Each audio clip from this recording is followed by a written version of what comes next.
southern Lebanon. Scenes of utter devastation. This is the village of Kafar Killa, or what is left of it after the Israeli military finally withdrew its forces on February 18th. Israel's war in Lebanon lasted for well over a year. Hezbollah began firing rockets and artillery at Israeli forces one day after Israel began its genocidal assault on Gaza. Hezbollah leader Hassan Nasrallah called it a solidarity front with the Palestinians. Israel retaliated by bombing Lebanon, mostly in the south, the heartland of Hezbollah's power base, before escalating dramatically in September, carpet bombing large swaths of the country and launching a ground invasion. But much of the destruction in these villages in the south came during a so-called ceasefire that went into effect on November 27th. During that time, occupying Israeli troops used bulldozers, dynamite, and artillery to flatten entire areas. We're standing here on the rubble of one of the homes. There's hardly any structures that have been left standing. The Israeli military left here just 3 days ago, occupying the village for several months. Residents were trying to get back to their homes, were protesting on the outskirts, but there's hardly anyone here because there's nothing to come back to. You can see we're just on the border with Palestine. There's the wall. Israeli settlements are there in the distance. But the village has been demolished. There's concrete, twisted rebar, the remnants of life, but no one is here. Along with the destruction, Israeli troops left behind clear signs of their presence. Graffiti scrawled in Hebrew on this home reads, "So-and-so is here," with the name blacked out. A 20-minute drive northeast from Kafar Killa lies the town of Khiyam. While some buildings are still standing, residents say as much as 70% of Khiyam has been destroyed. Hezbollah mounted a fierce resistance here, preventing the Israeli military from invading and occupying it. When the ceasefire agreement went into effect in late November and the fighters withdrew, Israeli tanks and troops poured in. They only came into Hiyam during the 60-day ceasefire. That's when they came into Hiyam and destroyed 50% of Hiyam during that time, using detonation. It was only during the ceasefire. Ali Khreis is a local resident who runs a small cafe in Khiyam. His son Mehdi, a 33-year-old father of two, was a fighter who was killed on October 29th, 2024. My son is one of the resistance fighters. He is one of the ones who remained here and fought here and was martyred here.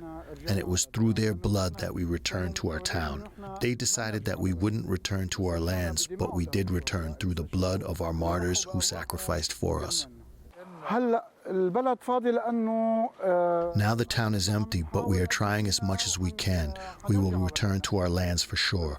We have more than 30, 40, 50 families who have already returned, and they are staying here, but on the outskirts of the town, because in the middle of the town, there are hardly any houses left standing. Israel's onslaught on Khiyam even extended to the local cemetery, which the Israeli military shelled. Rubble litters the tombstones, some of which have been split apart and broken open.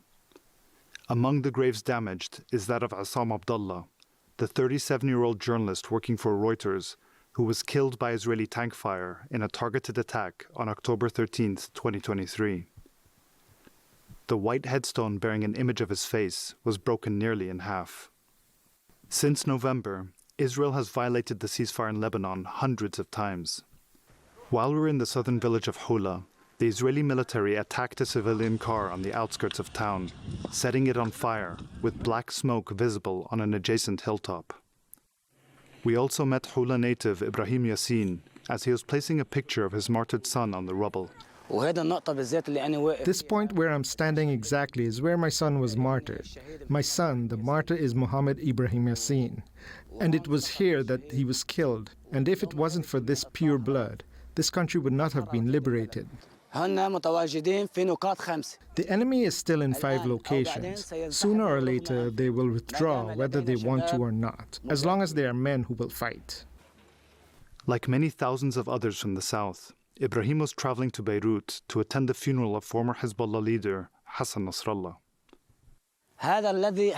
This historical figure was bringing the nation together. the history of the nation. He brings all the people together. He didn't just defend the South. He defended Palestine. He defended Gaza, Iraq, Yemen. He defended all of the oppressed people. The funeral of Hassan Nasrallah on February 23rd was a major regional event. As Hezbollah's leader for over 30 years, Nasrallah helped transform the group from a militia into one of the most powerful political movements in the Arab world and a formidable fighting force in the region. He was killed in September when Israel dropped more than 80 tons of munitions on a residential compound in Beirut's southern suburb of Dahia, also killing an unknown number of civilians. A massive turnout today in Beirut for the funeral of Hassan Nasrallah, with tens of thousands of people taking to the streets. This is a show of presence and of support for Hezbollah, which suffered heavy losses in Israel's war on Lebanon, including the loss of Nasrallah, Hezbollah's leader for more than 30 years, as well as many top commanders and its rank and file. Nasrallah was buried in a secret grave after he was killed nearly 5 months ago. When his body was brought today, there was open displays of emotion, men and women weeping for the loss of this leader. At some point, Israeli jets flew low overhead, prompting the crowd to chant against Israel, to chant against the United States. This is the biggest funeral in Lebanon in decades, and it's a show of Hezbollah's political and military presence in the future of Lebanon. On Monday, a funeral ceremony was held for Hesham Safiuddin, Nasrallah's cousin and successor, who was killed a few days after Nasrallah. While a far smaller turnout than the ceremony honoring Nasrallah, it was nevertheless a significant event. The entire town came to pay tribute, with a marching band and young men in uniform holding Hezbollah flags amidst thousands of mourners who took to the streets. Among those who came to attend was senior Hezbollah official and member of parliament, Ibrahim al-Musawi. For security reasons, he left quickly after paying his respects, but we caught up with him that evening in Beirut. Yesterday there was a massive funeral for Sayyid Hassan Nasrallah. We saw a very big turnout. In addition to mourning Nasrallah, was this also a show of strength by Hezbollah? First of all, you're talking about a whole society community that is completely devoted and dedicated to the idea, to the concept of the resistance. Because we live in a part of the world where the world conspiracy, if you want, the world hegemony, the occupation, the expansionist tendency of the Israeli enemy is there always, all of the time. Part of our land has been occupied, and part of our land has already been occupied also after this war. So you're talking more or less about people who are under occupation, who are under oppression, who are under continuous target aggression from the Israeli side, supported by the Americans. And yesterday, you know, they said, we have done with Hezbollah. Hezbollah has been destroyed.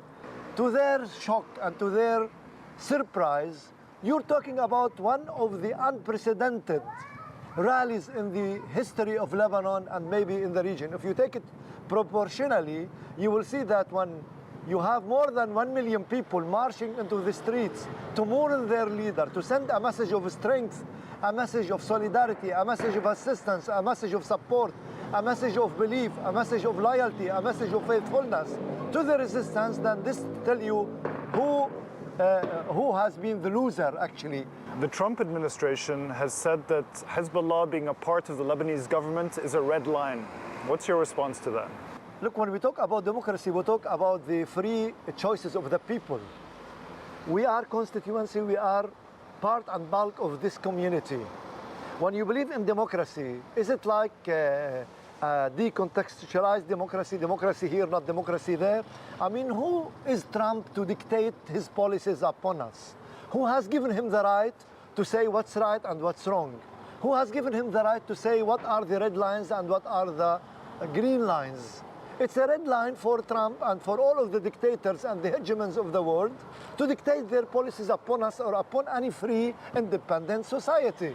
So it's a red line for him to do it, and he's trespassing so many different red lines. This is something that has to do with his opinion. He can keep it for himself, while here we are an independent, sovereign country, we are an independent, sovereign society, and we have the right to exercise our rights in democracy and in being represented in the government and in the parliament and all the political life in the country. Israel continues to occupy 5 positions inside Lebanon. If that occupation continues, will Hezbollah respond? Yesterday, our Secretary General, Sheikh Naim Qasim, said that we're giving the opportunity for the government, for the international community, and we will observe what's really going on to happen. And after that, we will take the position and the decision that we feel necessary to protect our country. With the loss of Nasrallah and much of its top leadership, Hezbollah has entered a new phase, one that will affect the future of Lebanon for years to come. For Democracy Now! And Dropsite News, I'm Sharif Abdul Quddus with Lama Al Ariyan.